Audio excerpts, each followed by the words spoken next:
23절로 27절까지의 말씀입니다.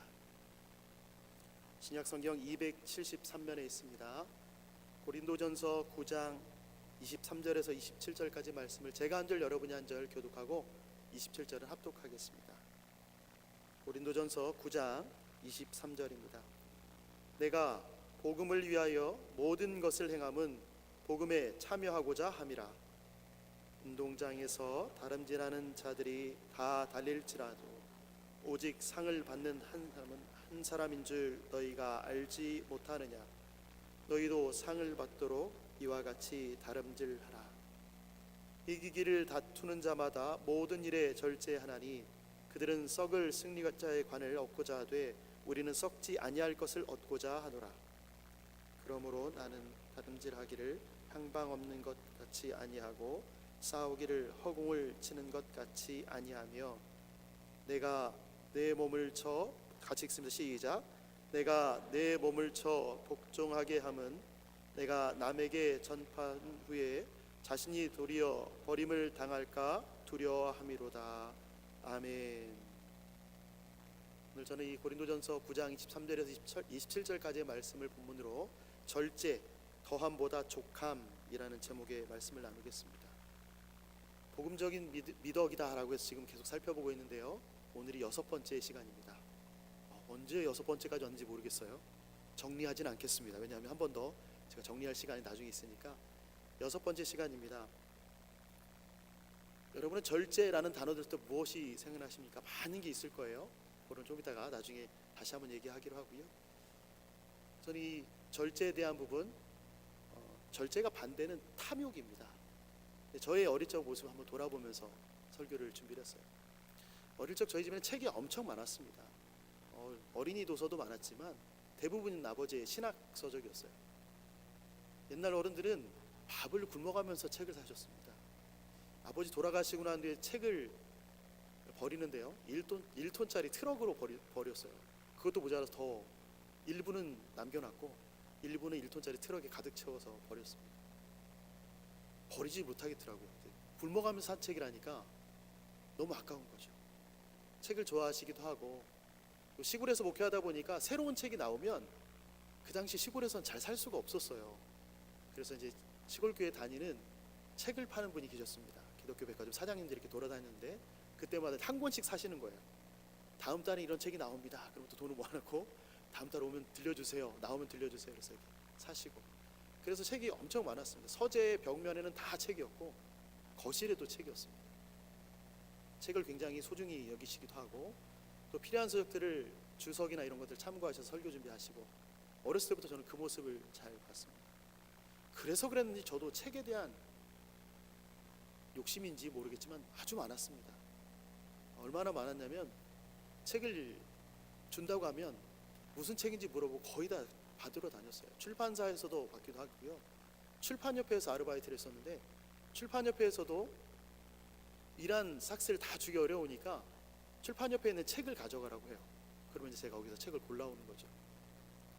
가져와 보면 같은 종류의 책들이 꽤 많습니다. 같은 종류라면 뭐 똑같은 책이 아니라 예를 들면 비슷한 종류인 거죠.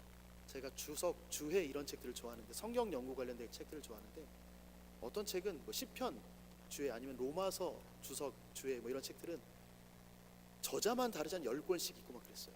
그러니까 가져오면 어떤 책은 뜯지 않고 있다가 동기 모임 때 가져가서 이제 나눠줍니다. 선심을 쓰는 거죠. 동기 모임 때 이제 저희가 나눔을 하거든요. 집에서 안 쓰는 물건들 다 가져와서 책 다 전시해 놓고 필요한 사람 가져가세요 이렇게 하기도 합니다. 물론 제 안에 또 남겨놓기도 하죠. 정기적으로 정리해서 한 번씩 도서관에 기증도 했습니다. 도서관에 기증하면 그 책을 도서관에 비치하지 않고 신학생들에게 그냥 무료로 나눠줍니다. 관련된 책들이니까. 제가 같은 책이 얼마나 있나 한번 전수조사를 해본 적이 있어요. 교회에서 사도신경 강의를 할 일이 있었는데, 강의를 하려면 연구를 해야 되잖아요. 집에서 이제 사도신경 관련된 책을 다 찾았어요. 단행본, 사도신경이라고 써있는 단행본만 15권 있고, 실은 이제 사도신경이 신앙고백서에는 포함된 내용들이 많습니다. 신앙고백서까지 합치면 최소한 20권 이상 정도가 사도신경 관련된 책이 저한테 있는 거예요. 여러분 별로 안 놀라시네요. 사도신경에 관련된 것만 20권이라니까 뭐 그 정도야 뭐 우리 다 있지 뭐. 그렇죠? 우리는 머릿속에 있잖아요. 20권을 가져가서 첫 시간에 강의하면서 제가 참고하고 있는 도서입니다 보여드리고, 책의 장점들도 설명하고, 이런 책은 사서 집에서 한번 보시면 좋겠습니다, 이런 책은 도서관 가면 잘 빌려볼 수 있으니까 빌려보세요, 이런 안내를 합니다. 책이 15권이고 또 신앙고백서까지 합치면 20권 되니까 사도신경 관련된 거를 누가 준다고 하면 안 받아도 되겠죠. 여러분이라면 어떻게 하시겠습니까? 여러분이 전공하고 있거나 아니면 좋아하는 책이 있는데 비슷한 책이 한 20권 정도 있어요. 누가 또 준대요. 그럼 여러분 받으러 가시겠어요? 아니 뭐 많은데 뭐 굳이 받겠어요? 이상하게 누군가 저에게 이런 얘기를 했어요. 목사님, 사도신경 책이 우리 집에 한 권 있는데 목사님 필요하세요? 근데 이 말이 저에게 그냥 필요 없어, 나 많아 라고 해야 되는데 어떤 마음이 드냐면, 더는 필요 없는데 갖고 싶네. 저자가 누군지도 물어보지도 않았어요. 누가 썼는지도 안 물어보고, 더는 필요 없는데 갖고 싶어. 이 욕망은요, 호기심이 아닙니다. 그냥 소유하고 싶은 마음이죠. 아내가 저한테 이런 말 한 적이 있어요. 저기 있는 책 다 읽어봤어요? 집에 하도 책이 많으니까 책을 이렇게 일렬로 깔고 위에 올리고 두 겹으로 하고 이렇게 쌓아도 바닥에 있고 그러니까 너무 싫은 거죠. 다 읽어봤어요? 그 말은 제가 언제 다 보겠어요. 물론 제가 다 봤다고 못하고 필요한 것만 찾아봅니다. 그런데 다행히 제가 전도사로 사역했던 교회 담임 목사님께서, 책은 그런 겁니다. 내가 어떤 책에 어떤 내용이 있는지 알면 필요할 때 꺼내서 보면 됩니다. 물론 좋은 책을 소장해야 되지만 책이 있는데 무슨 내용인지도 모르고 가지고 있으면 의미가 없죠. 대신에 책에 어떤 내용이 있는지, 내가 뭘 필요할 때 어느 책에 있더라, 이걸 알고 찾아내면 보관해도 괜찮습니다. 소장해도 괜찮습니다. 저는 그래서 많이 소장했습니다. 우리 삼성교회 올 때도 책을 어마어마하게 기증을 했습니다. 교회 승합차로 몇 번을 날랐는지 몰라요. 도서관에 있는 사서 집사님이 그러시더라고요. 목사님 왜 이렇게 많이 가져오세요? 죄송해요, 다음 주에 한 번 더 올게요. 그리고도 왔는데 또 많이 가져왔어요. 언젠가부터 이 책이 저에게는 존재가 돼버린 거죠. 내가 있으면, 이 책이 많으면 뭔가 된 것 같은 느낌, 또 없어도 되는 것 같은데도 욕심이 자꾸 생겨나는 게 제 안에 탐욕이었습니다. 2000년도 초반에, 죄송합니다, 우리 2000년대 이후에 태어나신 분들 계실지 모르겠지만 2000년대 초반에 이런 광고 문구가 있었습니다. 카드 회사였는데요. 당신은 얼마만큼 가지고 싶습니까? 2000년대 초반이니까 그때 이제 신용카드를 막 이렇게 발급해주기 시작할 때였어요. 그러니까 이제 신용카드를 막 쓰라고 이제 조금씩 권장하려고 할 때쯤에 이런 광고가 나온 거예요. 사람들에게 자, 우리 카드는 이런 카드입니다라고 선전하는 것이 아니라, 광고한 것이 아니라, 당신은 얼마만큼 가지고 싶습니까? 카드를 발급하세요, 받으세요, 우리가 이런 혜택을 줍니다가 아니라, 당신이 얼마만큼 가져야 이 카드 쓸 수 있는지 알아? 너 가지고 싶은 거 있으면 이걸로 다 살 수 있어, 이런 느낌을 주는 광고였습니다. 소비자의 마음을 들여다본 거죠. 카드 하나만 들고 있으면, 그렇잖아요. 우리가 카드 들고 있으면 신용카드는 그냥 쓰면 되잖아요. 할부로 쓰면 되고 다음 달 결제할 거 나중에 고민하면 되고. 그게 신용카드잖아요. 광고회사가 그 마음을 노린 거죠. 너 갖고 싶어? 소유하고 싶어? 그러면 먼저 사는 거야. 더 가지고 싶다라는 욕망을 자극한 겁니다. 고민하지 마, 그런 거죠. 저도 실은 이걸 속아서 직장 생활하면서 카드 발급하고 다음 달 카드 결제 월급을 받았는데, 다음 날 카드 명세서에 의해서 월급이 80% 이상이 쭉 나가더라고요. 80% 이상 나갔으니까 11조 하니까 딱 교통비 남더라고요. 이 욕망을 이기지 못한 거죠. 세상은 우리에게 끊임없이 외칩니다. 더 가져라, 더 누려라, 더 높이 올라가라. 세상이 우리에게 계속 울부짖습니다. 하지만 우리는 얼마나 가지면 만족할 수 있을까요? 얼마나 누리면 그 누림이 채워질까요? 전도서 1장 7절에 이렇게 쓰여 있습니다. 모든 강물은 바다로 흐르되 바다를 채우지 못하나니. 그럼 강물이 다 바다로 올라가요? 바다가 채워집니까? 이상하죠. 강물이 다 바다로 올라가는데 바다는 여전히 그냥 바다에 그 정도만 있어요. 우리의 탐욕은 결코 만족할 줄을 모릅니다. 탐욕이라는 것은 먹어도 배고프고 가져도 부족합니다. 아무리 많이 가져도 채워지지 않습니다. 오늘 본문에서 바울 사도는 하나님이 기뻐하시는 삶이 무엇인가, 복음에 합당한 삶인데 그것이 무엇인가를 경주하는 사람을 빗대어서 설명합니다. 바울 사도가 이야기합니다. 우리 한번 성경 있는 분들, 오늘 제가 본문 안 올렸습니다. 성경 있는 분들 한번 함께 읽어볼까요? 24절입니다. 고린도전서 9장 24절 같이 읽습니다. 시작. 운동장에서 다름질하는 자들이 다 달릴지라도 오직 상을 받는 사람은 한 사람인 줄을 너희가 알지 못하느냐. 너희도 상을 받도록 이와 같이 다름질하라. 네. 바울 사도가 복음에 합당한 삶을 사는 우리에게 경주하는 사람을 빗대어서 이야기하는데 이렇게 얘기합니다. 상을 받도록 경주하라. 상을 받도록 경주하라. 여러분, 상을 받도록 경주하라는 말은 참가상 받아라 이런 말이 아니죠. 네. 대회만 참석하면 다 주는 상이 아니란 말이에요. 바울 사도가 말하는 것은 승리하도록 달려라 이런 거예요. 꼴찌해도 좋다 이런 말이 아니라 최소한 탑3 안에는 들어라 이런 말이에요. 1등 해라 이런 말입니다. 승리를 목표로 달리라는 도전입니다. 여러분, 달리기 할 때 1등을 목표로 달리는 것 다 그래요. 달리기 할 때 나 1등 해야지. 다 1등 하나요? 제가 3등으로 달리다가 2등을 제쳤습니다. 그럼 전 몇 등인가요? 2등이죠. 앞에 한 사람이 더 있어요. 그 사람을 제치기 위해서는 더 열심히 뛰어야 돼요. 우리가 있는 직장에서 우리가 최고가 되려면 우리 앞서 있는 사람들 다 제쳐야 1등을 할 수 있는 겁니다. 바울 사도는 우리가 믿음의 길을 갈 때, 복음에 합당한 삶을 살 때에 상을 받도록 경주하라 라고 이야기합니다. 이거 괜찮은 걸까요? 상을 받도록 경주하는 것 가능한 걸까요? 그 경주가 쉽지 않습니다. 상을 받도록 경주하는 게 만만치 않아요. 바울 사도가 그래서 우리에게 이렇게 얘기합니다. 고린도전서 9장 25절 상반절인데요, 같이 한번 읽어볼까요? 9장 25절 상반절 화면에 보면 있습니다. 시작. 이기기를 다투는 자마다 모든 일에 절제하나니. 자, 경주할 때 1등 하려면, 승리하려면 모든 사람을 제쳐야 되는데 바울 사도는 너희가 경주하는 사람처럼 열심히 뛰어라. 그런데 복음에 합당한 삶은 열심히 뛰는 정도가 아니야. 뭘 해야 되냐면 이기기를 다투는 자마다, 이기려면 어떻게 되냐면 절제해야 돼 라고 가르칩니다. 바울 사도가 승리해야 돼 라고 말하면서 그 승리라는 것을 1등이라는 기준으로 두지 않고 절제하는 것으로 기준으로 둡니다.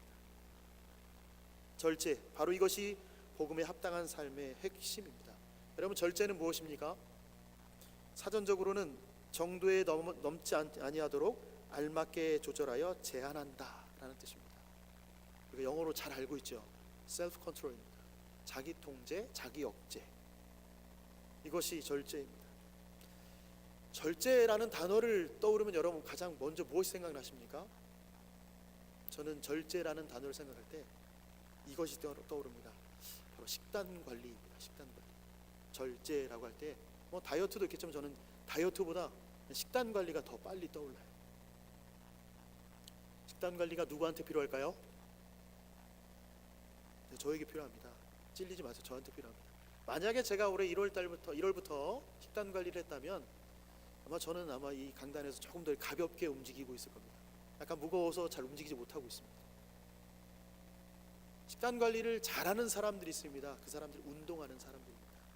여러분 주변에 운동 아주 열심히 하는 친구들 보셨나요? 선수들이요. 그냥 운동을 좋아하는 정도가 아니라 선수로 뛰는 사람들. 주변에 고등학교 때 그 수영을 하는 친구가 있었는데요.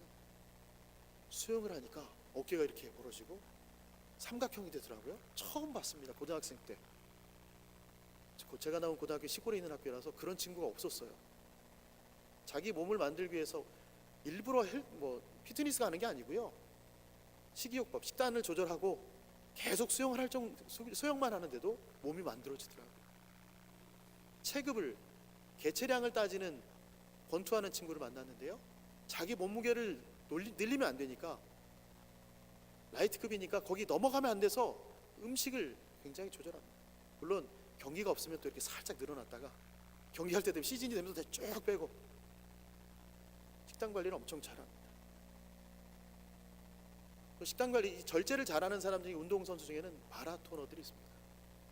마라토너들이 언제 절제를 제일 잘할까요? 10km 뛸 때, 20km 뛸 때, 30km 넘어갈 때, 40km 넘어갈 때 본인마다의 각자의 고점이 있다고 그래요. 더 이상 뛰기 싫다. 그때 절제를 하지 않으면 경기를 포기하게 되죠. 마라토너들이 뛰다가 목마르다고 물을 벌컥벌컥 마시지 않습니다. 아주 조금만 마시죠. 입술만 죽이고 살짝만. 그들이 절제하는 모습을 보면 42.19km를 뛰고 난 뒤에 그들이 다 뛰고 난 뒤에 고린점 들어와서 살짝 뛰다가 주저앉지만 와, 그 2시간 10분 안에 들어왔다는 그 사실만으로도 그들이 그간 얼마나 노력했을까. 그들을 위해서 몸을 만들고 숨이 차고 목이 마르고 온몸이 지치지만 완주하기 위해서 얼마나 절제를 했을까를 보게 됩니다. 우리는 보면서 저 지루한 경기를 2시간 동안 본다 하는 게 힘들죠. 여러분, 올림픽 때 예전에 황영조 선수 뛸 때 2시간 동안 중계를 하는데 얼마나 지루하든지. 아나운서도 얼마나 힘들겠어요. 네, 뛰고 있습니다. 몇 번이 추월했습니다. 뭐 이런 거밖에 안 하잖아요. 그런데 그들은 경기하는 내내 셀프 컨트롤을 하고 있습니다. 목적지까지 가야 돼. 여기 지점에서 내리막이야, 오르막이야. 이걸 계속 끊임없이 되새기면서 달립니다. 이게 절제입니다. 그런데 성경에서 말하는 절제는 약간 뜻이 다릅니다. 성경에서 말하는 헬라어의 절제라는 단어의 뜻은 자신의 욕구를 통제하여서 더 높은 목적에 집중하는 것입니다. 그냥 나 여기까지만이야 라고 셀프 컨트롤, 여기 이것만 해야지가 아니라 더 높은 목적에 집중하는 거예요. 절제가 그래서 무엇이냐면 내 욕망을 따르지 않고 하나님의 뜻에 내 자유를 맡기는 것입니다. 성경에서 말하는 절제는 내가 할 수 있는 자유가 있어요. 바울 사도도 내가 할 수 있는 것들이 많아요. 그런데 믿음이 약한 자들을 위해서 내가 그것을 하지 않겠다라고 말하는 결단이 있는 것입니다. 이것이 절제입니다.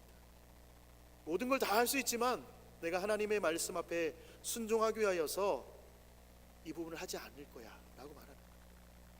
절제는 하나님께 순종하는 삶의 훈련입니다.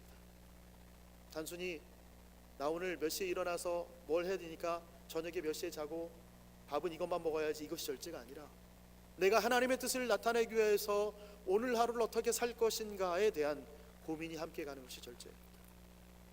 여러분, 이 절제가 사라지는 곳에 탐욕이 올라옵니다. 탐욕은 끝없이 소유하려는 마음입니다. 만족이 없는. 그래서 제가 좋아하는 동기 목사님이 이렇게 설명을 했어요. 탐욕이 무엇이냐? Enough, 충분한 상태인데 more, 더, 나는 더 필요해 라고 말하는 것이 탐욕이다 라고 이야기했습니다. 탐욕은 결과가 파괴적입니다. 여리고성을 정복할 때에 하나님께서 말씀하셨어요. 모든 것을 여호와께 온전히 바치라. 너희가 정복하고 난 뒤에 갖게 된 모든 것을 온전히 바치라 라고 여호와께서 명령하셨습니다. 이때에 여러분이 아시는 한 사람이 조금 숨겨요. 물론 우리가 보기엔 조금이란 조금은 아니에요. 아간이 숨깁니다. 신할산 외투 한 벌, 좀 고급진 옷이에요. 그리고 고급진 옷만 숨긴 것이 아니라 은 200세겔, 금 50세겔을 숨기는데 여호수아서 7장에 가면 이렇게 표현되어 있습니다. 그 일이 무슨 일이냐면 아간이 외투 한 벌과 은 200세겔과 금 50세겔을 보고 탐내어 가져가서 숨겼더라.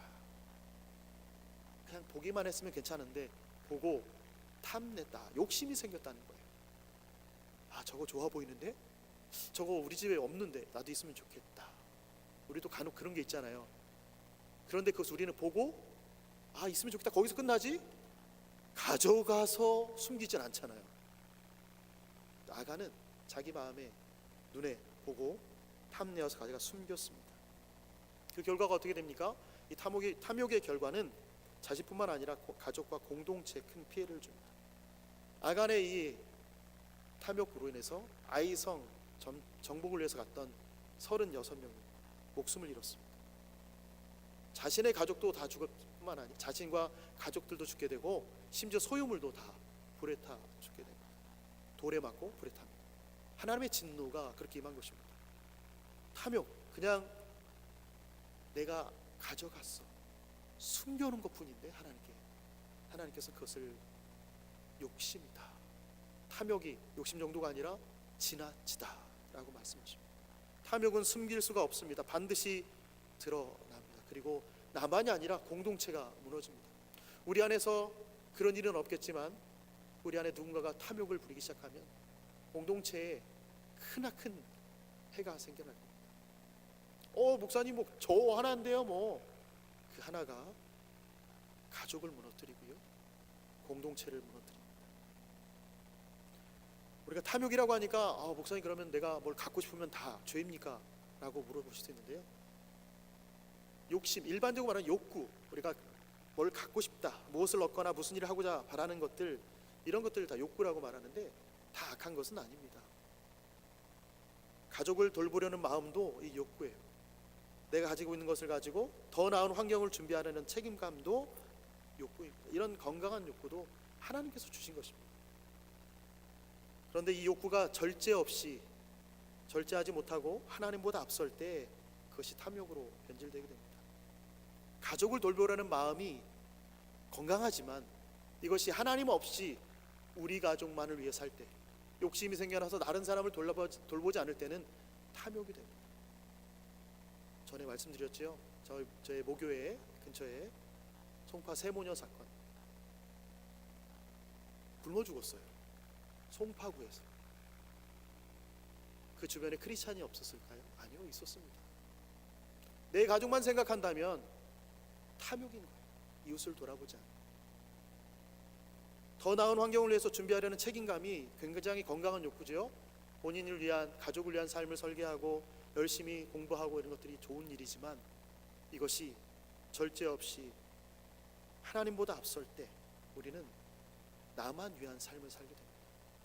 건강해지고 공부해서 세상을 이롭게 하고 하나님의 나라 복음을 위해 살지 않고 내가 부자 되는데, 내가 잘 되는데, 내 명예를 드러내는데 우리 가족들만, 나만, 내가 아는 몇몇 사람만 살리는 데 사용할 뿐입니다. 건강한 욕구는요, 멈출 수가 있습니다. 지금 이렇게 가는 것이 여기까지만이다, 하나님 보시기에 선하지 않겠다 하면 멈출 수 있어요. 그러나 탐욕은 스탑이 없습니다. 내가 이 욕심이다라고 해서 멈춘다면 그것은 건강한 욕구지만 욕심인지 모르고 끝까지 간다면 그것은 탐욕입니다. 절제는 욕구와 탐욕을 분별하는 영적 감각입니다. 절제를 통해서 우리는 욕망의 방향을 나와 우리 가정에서 하나님께로 바꿔갑니다. 절제하는 삶은 몸과 마음을 닦아서 내가 열심히 수고로 해서 완성할 수 있는 것이 아닙니다. 우리는 흔히 그냥 내가 스스로 셀프 컨트롤 하면 되잖아 라고 생각하잖아요. 내 스스로 밥 안 먹으면 되지, 좀 줄여면 되지, 그럼 식단 조절되고 괜찮잖아 라고 하는 것은 아까 말씀드렸던 그냥 셀프 컨트롤입니다. 그러나 성경이 말하는 절제는 그렇게 자기 수양, 내가 무언가를 해서 내가 스스로 할 수 있는 것이 아닙니다. 고린도전서 9장 23절입니다. 같이 한번 읽어볼까요? 고린도전서 9장 23절 같이 읽으면 시작. 내가 복음을 위하여 모든 것을 행함은 복음에 참여하고자 함이라. 바울 사도가 말하는 이 절제는 내가 혼자 스스로 이뤄내는 것이 아닙니다. 성품 훈련이나 자기 개발이 아닙니다. 바울 사도가 말합니다. 내가 복음을 위하여 모든 것을 행함은 복음에 참여하고자 합니다. 바울 사도에게 절제는 복음에 참여하는 삶입니다. 내가 절제하는 것은 그냥 내가 살 좀 빼야 되니까 밥을 좀 덜 먹고 내 일상에서 필요 없는 거 가지치기에 위해서 시간에 절제하고 이런 정도가 아니에요.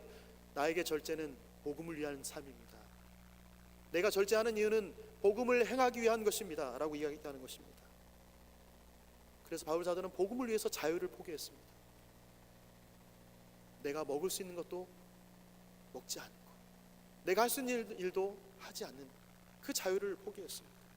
자신의 욕망을 조율했습니다. 그리고 바울 사도는 자신의 삶 전체를 드렸습니다. 절제는 우리가 아시는 것처럼 성령의 열매입니다. 성령의 열매라고 말하는 것은 내가 결심해서 절제란 열매 맺어야겠다 라고 해서 맺는 게 아니라는 거예요. 성령께서 우리에게 들어오실 때에, 성령이 내 안에서 거하실 때에, 우리 안에 성령이 충만할 때 자연스럽게 맺어지는 것이 절제입니다. 결단해서 일부는 절제할 수 있습니다. 하지만 그것이 성령의 열매로 맺어지는 절제가 아니라는 거예요. 흉내낼 수는 있죠. 하지만 성령이 내 안에 충만하지 않고 절제하는 것은 셀프 컨트롤입니다. 그냥 다른 사람들이 보기에 저 사람 계획적으로 참 잘 살아, 대단히 도덕적으로 높은 경지에 있는 사람이야, 훌륭한 사람이야, 이런 말은 들을 수 있지만 저 사람은 복음을 위해서 저렇게 살아 라고 말하지 않는다는 거예요.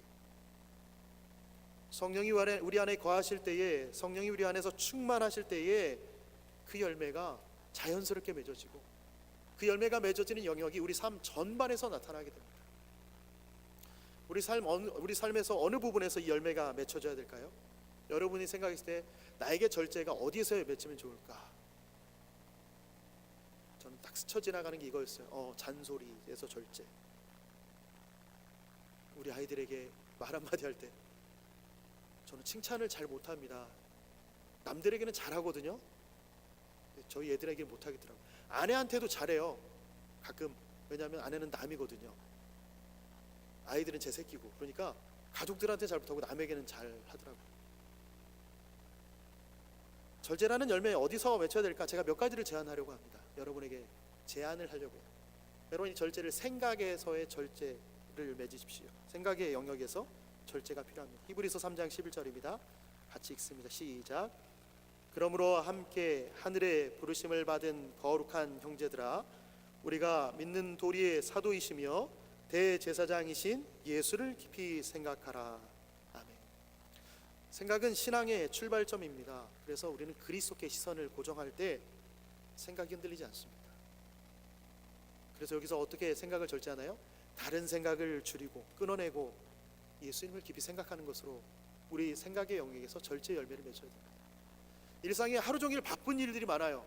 아침에 눈 뜨면 출근하기 전에, 학교 가기 전에 챙겨야 될 것도 많고, 또 가서 만나야 되고 누구를 계획하는 게 너무나 많습니다. 그 생각 가운데에 절제해서, 줄여서 오늘 하나님께 나에게 만나게 하신 사람들과 무엇을 해야 될지 한 번 더 생각하십시오. 오늘 내가 만나는 이들과 함께 하나님은 무엇 하라고 하실까? 어떤 이야기를 나누면 하나님 기뻐하실까? 내가 이 사람을 만나서 하나님의 마음을 어떻게 나눌까를 고민해 주십시오. 생각의 영역에 절제가 필요하고 또 감정의 영역에도 절제가 필요합니다. 에베소 4장 26절 27절인데요. 분을 내어도 죄를 짓지 말며 해가 지도록 분을 품지 말고 마귀에게 틈을 주지 말라. 분노의 감정은 죄의 문을 열게 됩니다. 화를 쉽게 내면 죄가 그냥 함께 오게 돼요. 나중에 제가 이 기회가 설교할 기회로 잡아놨는데, 우리가 화를 내는 것은요, 하나님의 형상대로 지음받은 누군가를 향하여서 소리를 지르는, 우리 버럭하는 감정을 표현하는 것입니다. 우리는 화를 낼 때에 하나님의 형상에 대해서, 하나님의 형상을 닮은 누군가에게 화를 내지요. 오늘 에베소서 말씀이 이렇게 쓰였습니다. 그 분을 내어도 죄를 짓지 말라. 해가 지도록 분을 품지 말고 마귀에게 틈을 주지 말라. 감정은 조절하고 다스릴 수 있어야 됩니다. 욱하는 기질이 올라올 때에 참을 수 있어야 됩니다. 이것이 절제입니다. 이 절제가 셀프 컨트롤로 되지만 성령이 충만하면 훨씬 더 가볍게 됩니다. 제가 몇 번 말씀드렸어요. 예전에 새벽기도 끝나고 집에 갈 때 아이들 깨울 때는 새벽기도 갔다 오면 너무 사랑스러워요. 얘들아 일어나라. 전날 사역이 좀 새벽까지 하면 새벽기도를 이제 못 갈 때가 있어요. 그러고 난데 제가 일어나면 어떻게 하냐면, 일어나! 늦었어! 실은 안 늦었어요. 제가 마음이 급한 거죠.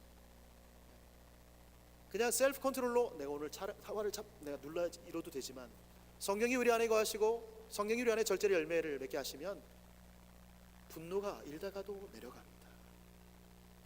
이미 터진 분노라면 성령께서 우리 안에 충만하시면 그 화를 이미 터졌지만 빨리 다스려서 사과하게 됩니다. 절제의 영역이 또 어디에서 필요하냐면 태도에서도 필요합니다. 절제. 빌립보서 말씀에 예수님께서 자기를 비워서 종의 형체를 가지고 이 땅에 오셨다라는 표현이 있습니다. 그 겸손을 닮아가야 된다는 것입니다. 우리는 남 앞에 무릎을 꿇는 것이 참 어색하고 힘든 일입니다. 한국 사람의 대표적인 이야기는 막 얘기하다가 영어권에서도 그런 일이 있다고 해요. 제가 오늘 영상에 본 건데 막 외국인하고 대화하다가 결론이 뭐냐면 마지막에 너 몇 살이야? 요게 나오더라고요. 그래서 깜짝 놀랐어요. 아, 역시 한국 사람이구나. 나이를 묻는 이유가 뭐예요? 내가 너보다 높은 사람이야. 나를 인정해줘, 그거잖아요. 태도의 절제는 겸손입니다. 나이가 많든 적든 지위가 높든 낮든 내가 그들을 섬길 수 있는 마음이 이 절제에서 나옵니다. 또 우리에게 절제가 필요한 것은 언어도 필요합니다. 언어의 절제가 필요합니다.